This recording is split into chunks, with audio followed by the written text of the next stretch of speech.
Good morning. இது video நம்ம August மந்தோட insights தான் பார்த்துட்ருக்கோம். 15th date. ஓகேவா? ஸோ டக்குன்னு பார்த்துடலாமா? ஸோ ஃபஸ்ட் நியூஸ் என்ன அப்படின்னா, ஸோ இதில் வந்து பெரிய நியூஸ் எதுவும் கிடையாது. ஸோ நீங்கள் எக்ஸாம் பாயிண்ட் ஆஃப் வியூவில் என்ன தெரிஞ்சுக்கணும் அப்படின்னா, per capita consumption, steel consumption இருக்கு இல்லையா, அது மட்டும் எவ்வளோன்னு தெரிஞ்சுக்கணும். 160 kg அப்படிங்கிறத வந்து இன்க்ரீஸ் பண்ணணும்னு சொல்லியிருக்காங்க. எப்போது? 2030-31. ஓகேவா? ஸோ அதை தாண்டி வந்து நேஷ்னல் ஸ்டீல் பாலிசி அப்படிங்கிறது வந்து 2017 வந்திருக்கு. ஸோ இது ரெண்டும் தான். ஓகேவா? பாரத் ஸ்டீல் அப்படிங்கிறது வந்து என்ன லான்ச் பண்ணியிருக்காங்க? யார்? HD Kumaraswamy. Okay, steel minister கிடையாது. இது என்ன மினிஸ்டர்? மினிஸ்ட்ரி ஆஃப் ஸ்டீல் தான் லான்ச் பண்ணியிருக்காரு. ஸோ ஆல்ரெடி சொன்ன மாதிரி 100 kg அப்படிங்கிறது இப்போ பர் கேபிட்டா கன்சம்ஷனாக இருக்குது. ஒருத்தங்க வந்து தன்னுடைய வாழ்க்கையில் வந்து 100 kg வந்து இப்போ கன்சியூம் பண்ணுறாங்களாம். கன்சியூம் பண்ணுறது அப்படின்னா யூஸ் பண்ணுறத சொல்கிறாங்க, ஸ்டீல். ஸோ அது வந்து 160 மாற்றணும் அப்படின்னு சொல்லியிருக்காங்க. ஸோ ஓகே, பார்ப்போம் என்ன நடக்கும் அப்படின்னு. ஸோ அடுத்த நியூஸ் என்ன அப்படின்னா, இது வந்து என்ன சொல்கிறது, ஒரு ஸ்கீம் தான். ஸோ என்ன அப்படின்னா, Nasha Mukt Bharat Abhiyan, drug free society இருக்கு இல்லையா, ஸோ அதை உருவாக்குறதுக்காக கொண்டு வரப்பட்ட ஒரு ஸ்கீம். இப்போ எப்போ லான்ச் பண்ணாங்க அப்படின்னு பார்த்துக்கணும். ஃபஸ்ட்டு என்ன, 2020 லான்ச் பண்ணியிருக்காங்க ஃபஸ்ட்டு. Okay, August 15, 2020. அப்போ 5 வருஷம் முடிஞ்சிருச்சு. ஓகேவா? ஸோ இவ்வளோ தான்.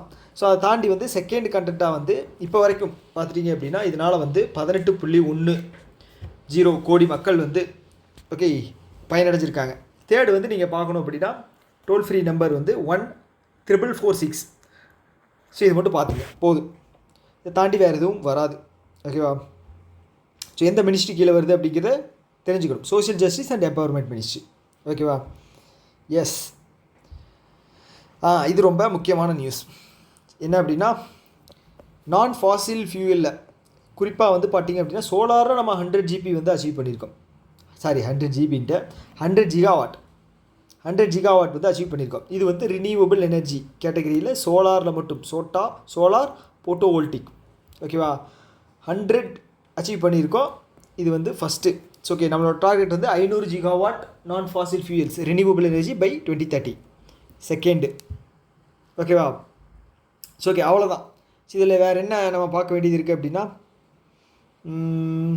ஸோ இந்த சூரிய கர் முஃப்த் பிஜ்லி யோஜனா இருக்கு இல்லையா, இதை மட்டும் பார்த்துங்க. ஸோ எந்த வருஷம் லான்ச் பண்ணாங்க? 24 பிப்ரவரி 2024 பிப்ரவரி. கிட்டத்தட்ட வந்து பார்த்தீங்க அப்படின்னா 2027 வரைக்கும். ஓகேவா? ஸோ இதோட பட்ஜெட் வந்து பார்த்தீங்க அப்படின்னா 75,021 கோடி. ஓகே, பட்ஜெட் ரொம்ப முக்கியம். 4வது. இது வந்து 3வது. அடுத்து வந்து பார்த்திங்க அப்படின்னா 300 யூனிட் ஃப்ரீ எலக்ட்ரிசிட்டி வந்து 5வது கண்டென்ட். ஓகே, அவ்வளோதான். அடுத்தது வந்து இது என்னென்னா ஸ்கில் டெவலப்மெண்ட்.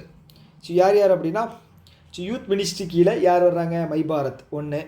ஸோ அடுத்து வந்து பார்த்துட்டிங்க அப்படின்னா, soul school of ultimate leadership foundation. இவங்க 2 பேரும் சேர்ந்து என்ன பண்ண போகிறாங்க? 3 வருஷம் ஒரு அக்ரிமெண்ட். ஓகே, இயர் முக்கியம். ஸோ இது வந்து ஃபஸ்ட்டு கண்டென்ட். ஸோ ஒரு 1,00,000 பேருக்கு வந்து ஸ்கில் ட்ரைனிங் தர போகிறாங்களா. ஏஜ் வந்து பார்த்தீங்க அப்படின்னா 1,00,000 அப்படிங்கிறது 3. ஏஜ் குரூப் வந்து 18 to 29. ஓகே, அவங்களுக்கு தான் வந்து யூத் அப்படின்னு சொல்லுவாங்க. அவங்களுக்கு தான் வந்து ட்ரைனிங் தர போகிறாங்க. 4 கண்டென்ட். அவ்வளோதான். இது வந்து இது தேவையில்லை, பெரிய நியூஸ் கிடையாது. இதுலேருந்து எதுவும் எக்ஸாமுக்கு வராது. ஓகே, படிக்கிறதுனா படிச்சுக்கோங்க. ஓகே, இது ரொம்ப முக்கியமான நியூஸ். என்ன அப்படின்னா, ஸோ இந்தியன் ஆயிலோட ரிஃபைனரி ஃபார்ம் இருக்குது. எங்கே? Panipat, Haryana. Okay, first content. So என்ன பண்ணியிருக்காங்க அப்படின்னா, ஃபஸ்ட்டு ரிஃபைனரி கம்பெனி இந்தியாவிலேருந்து என்னென்னா ஒரு சர்டிஃபிகேட் வந்து வாங்கியிருக்காங்க. யார்கிட்ட இருந்து? அது என்ன சர்டிஃபிகேட் அப்படின்னா, international sustainability and carbon certification. Second. Okay, இதான் விஷயம். 2. அவ்வளோதான். வேறு என்ன இருக்குது? வேறு எதுவும் இல்லை. இதில் வந்து வேறு எதுவும் நியூஸ் எதுவும் பெருசாக இல்லை. 2 மட்டும் பார்த்துங்க போதும். அடுத்தது ஃபாஸ்ட்டு கிளியரிங் செக் இருக்கு இல்லையா. ஸோ அது வந்து ஃபாஸ்ட்டாக கிளியர் பண்ணுற ஒரு மெத்தட் இருக்குது. மெத்தடுன்ட்ட ஃபஸ்ட்டு செக் ட்ரங்கேஷன் சிஸ்டம்னு இருந்துச்சு. இப்போ வந்து அது வந்து பார்த்துட்டிங்க அப்படின்னா இன்னும் வந்து சுருக்கி ஃபாஸ்ட் கிளியரன்ஸ் வந்து கொண்டு வந்திருக்காங்க. ஸோ அது என்ன இது அப்படின்னு விலாவாரியாக தெரியணும் அப்படின்னா நான் வந்து வீடியோ போட்டிருக்கேன். 2 நாளைக்கு முன்னாடி வந்து போட்டிருக்கேன். 2 நாள் இல்லை, நேற்று தான் போட்டேன். ஓகேவா, தாராளமாக போய் பாருங்கள். உங்களுக்கு கிளியரான ஒரு அவுட்லைன் அப்படிங்கிறது உங்களுக்கு கிடைக்கும். செக் எப்படி ப்ராசஸ் ஆகுது ஸோ அப்படிங்கிற டீட்டெயிலான எக்ஸ்ப்ளனேஷன் அப்படிங்கிறது சொல்லியிருக்கேன். ஸோ அதை போய் பாருங்கள். ஸோ அதை தாண்டி இது வந்து 2 ஃபேஸாக வந்து கண்டக்ட் பண்ணுறாங்க. ஃபஸ்ட்டு ஃபேஸ் வந்து பார்த்திங்கன்னா அக்டோபர் 4 டு அக்டோபர் 4 டு ஜனவரி 3ஆம் தேதி வரைக்கும். ஓகே, இதில் வந்து பார்த்திங்க அப்படின்னா 7 PM வந்து செக் கிளியரன்ஸ் அப்படிங்கிறது பண்ணணும். ஓகேவா, ப்ரெசன்டேஷன் டைம் வந்து பார்த்திங்க அப்படின்னா 4 மணி வரைக்கும், 10 மணிலேருந்து 4 மணி வரைக்கும். செக் கிளியரன்ஸ் வந்து பார்த்திங்க அப்படின்னா 7 PM வரைக்கும். ஓகேவா, செகண்ட் ஃபேஸ் வந்து பார்த்திங்க அப்படின்னா ஜனவரி 4ஆம் தேதியிலேருந்து செக்கு ப்ரெசென்ட் பண்ணதுலேருந்து 3 மணி நேரத்துக்குள்ளே வந்து கிளியர் பண்ணி ஆகணுமா. ஓகே, அவ்வளோதாங்க, வேறு எதுவும் இல்லை பெருசாக. அடுத்தது வந்து ஒரு அக்ரிமெண்ட். யார் ஹெச்டிஎஃப்சி எர்கோவும் ஃபோன்பே. இதுக்கு முன்னாடி ஃபோன்பே வந்து பார்த்திங்க அப்படின்னா எஸ்பிஐ கூட சேர்ந்தாங்க. இப்போ வந்து ஹெச்டிஎஃப்சி எர்கோ கூட சேர்ந்து health insurance, okay, general insurance கொடுக்குறாங்க. ஸோ இது வந்து ஃபஸ்ட்டு. ஸோ இதில் வந்து ப்ரிசைஸாக ஏதாவது கேட்குறாங்க அப்படின்னா இந்த ஸ்கீமோட பேர் என்னன்னு கேட்பாங்க. மிஸ்ஸிங் மிடில் ஏஜ் வந்து 18லேருந்து 30. ஓகேவா, ஒரு நாளைக்கு 12 ரூபா. இது ரொம்ப முக்கியம். ஓகே, 2வது கண்டென்ட். ஸோ கவரேஜ் வந்து பார்த்திங்க அப்படின்னா 3 லட்சம்.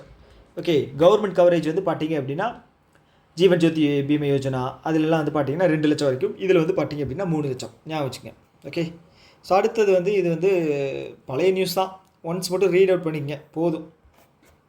ஓகே, இவங்க வந்து யார் அப்படின்னா ஜீனத் குரைசி. இவங்க வந்து ஃபஸ்ட்டு இந்தியன் உமன் இதில் நான் அப்பாயிண்ட் பண்ணியிருக்காங்க. எதுக்காக அப்படின்னா இந்த gulf cooperation nation and India trade commissioner, இந்தியாவுக்கும் கல்ஃப் கோஆப்ரேஷன் நேஷனுக்கும் நடுவில் ட்ரேட் கமிஷனராக வந்து இவங்கள அப்பாயிண்ட் பண்ணியிருக்காங்க. Okay, appointment.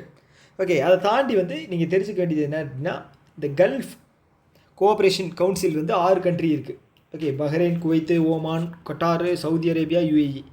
ஓகே, இதுதான் செகண்ட் வந்து இதுதான் இவங்க வந்து எஸ்டாப்ளிஷ் பண்ணது 1981. அவ்வளோதான். அடுத்தது அக்வைசேஷன். இது படிக்கிறீங்கன்னா படிச்சுக்கோங்க. ஓகே, ஆஸ்திரேலியாவை சேர்ந்த ஒரு நிறுவனம். அதை வந்து 75% ஷேர் வந்து யார் வாங்கியிருக்காங்க? இன்ஃபோசிஸ் வாங்கியிருக்காங்க. ஓகே, டெலிகாம் 153 மில்லியன் கொடுத்து. ஓகே, அவ்வளோதான். இது பெரிய நியூஸ் கிடையாது. இதுவும் பெரிய நியூஸ் இல்லை. அடுத்தது வந்து இந்தியா வந்து ஃபஸ்ட் டைம் ஹோஸ்ட் பண்ணுறாங்க. எது அப்படின்னா ஏஷியன் சர்ஃபிங் சாம்பியன்ஷிப் இங்கே மகாபலிபுரத்தில் நடக்குது. ஓகேவா, அவ்வளோதான். இது வந்து என்ன முக்கியம் அப்படின்னா 89வது கிராண்ட் மாஸ்டர் நமக்கு கிடச்சிருக்காரு. 33வது தமிழ்நாட்டுடைய கிராண்ட் மாஸ்டர். ஓகேவா, ஓவராலாக 89. ஓகே, அப்போ 89 அப்படின்னா கேர்ள்ஸ் வந்து பார்த்திங்க அப்படின்னா பெண்களில் வந்து 4, பாய்ஸில் வந்து பார்த்திங்க அப்படின்னா 85. ஓகேங்களா, ஸோ அதில் வந்து பார்த்திங்கன்னா 89 வந்து 33 வந்து தமிழ்நாட்டிலேருந்து வந்திருக்காங்க. ஓகே, சப்போஸ் அவங்க கேட்குறாங்க அப்படின்னா கிராண்ட் மாஸ்டருக்கு தகுதி வந்து பார்த்துட்டிங்க அப்படின்னா ஃபிடே ரேட்டிங்கில் வந்து 2500 பாயிண்ட் அப்படிங்கிறது வாங்கியிருக்கணும். ஓகேவா, ஓகே, அதாவது 3 இன்டர்நேஷ்னல் டோர்னமெண்ட்டு ஜெயிச்சிருக்கணும். 2. ஓகே, அவ்வளோதான். Olympic hockey medallist. ஸோ இதோட தேவையில்லை. ஸோ இதுவும் பெரிய நியூஸ் கிடையாது. ஓகே, அவ்வளோதான். ஓகே, இப்போ வந்து என்ன அப்படின்னா இதில் கொஸ்டின் வந்துச்சு அப்படின்னா எப்படி வரும் அப்படின்னா இப்போது யூனியன் மினிஸ்டர் வந்து என்ன பண்ணியிருக்காரு அப்படின்னா wild life crime management system hawk எங்கே தமிழ்நாட்டில். ஸோ இது எத்தனாவது ஸ்டேட் அப்படின்னு கேட்பாங்க. இல்லைன்னா இதுக்கு முன்னாடி எந்தெந்த ஸ்டேட் வந்து இது மாதிரி பண்ணியிருக்காங்க அப்படின்னு கேட்பாங்க. ஓகே, இதுக்கு முன்னாடி கேரளா, கர்நாடகா, இப்போ வந்து தமிழ்நாடு, 3 ஸ்டேட் தான். ஓகே, அதாவது சுற்றுச்சூழலில் காடுகள் அழிக்கிறது வந்து க்ரைமா அப்படின்னு சொல்லி க்ரைம் குற்றமான செயல் அப்படின்னு சொல்லி இது பண்ணியிருக்காங்க. தமிழ்நாடு வந்து 3, 3மே வந்து சவுத் இந்தியாவில் தான் இருக்குது. ஓகே, அவ்வளோதான். ஸோ இதில் வந்து அவ்வளோதான் news. It's okay, tata, bye bye.